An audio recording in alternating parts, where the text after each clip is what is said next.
acknowledge the traditional owners of this land on which we stand here today, the Gadigal people of the Eora Nation, and recognise their continuing connection to land, waters and culture. And we pay our respects to their elders, present, past and emerging. I started off this journey into Indigenous perspectives in relation to education and culture with limited knowledge. Growing up in the UK, we were denied Australia's true history as we just accepted a colonised viewpoint.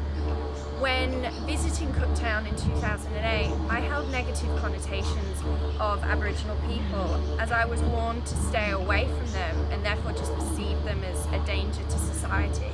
I ignorantly accepted these misconceptions, which continued as I had no relationships with any Indigenous communities.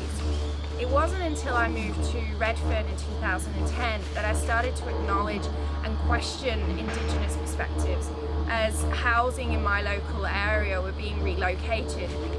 And I then became familiar with Auntie Jenny Monroe and witnessed her part in protests and campaigns for the Aboriginal Tent Embassy. Along with further questioning my original views when seeing the Redfern March on Australia Day. It is through this wider questioning that I begin to see the importance of breaking this silent apartheid and revitalising Australia's culture. By looking into the past and acknowledging shared history, and by reflecting both and integrating the values of both in education and representing all Australians to create rich learning. I now realise I play a crucial part in reconciliation and the renewal of Indigenous culture, language, traditions, and that is an exciting but challenging position to be in as a pre-service teacher, but one that I'm willing to take on.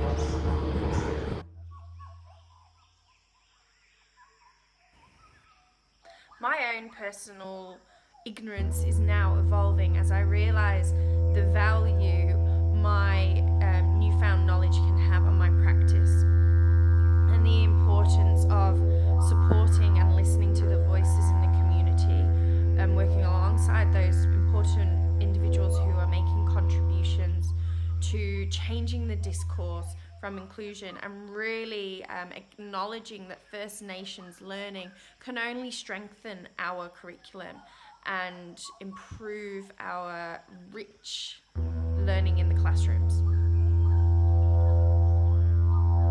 Bronwyn Bancroft is an extremely important figure in my Indigenous community who is contributing massively through bringing her beautiful Indigenous artwork to public domain. And with it comes a strong message of uniting two cultures together to succeed. Otherwise, divided, we fail.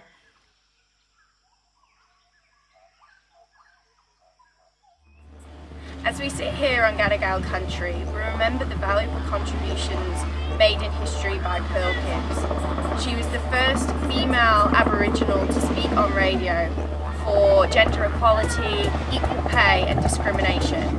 It's a valuable message to teach our children even today, and is also valuable to all societies, not just Indigenous communities.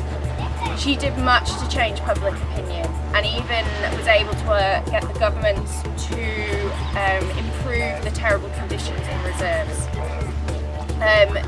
She spoke out for discrimination, and that message is still loud today. Here at the Museum of Sydney and standing at the edge of the trees, which is a sculpture signifying 29 local Aboriginal clans of the Eora Nation, younger generations and elders are coming together to form the Language Revival Program and then teaching it loudly to the wider community to re-establish the vital connection between language, country, culture and community.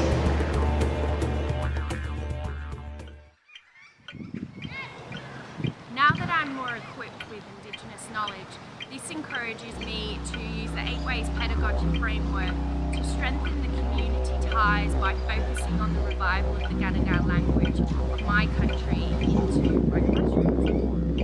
Done so by integrating perhaps a word of the week or Indigenous visuals and symbols used in everyday classroom management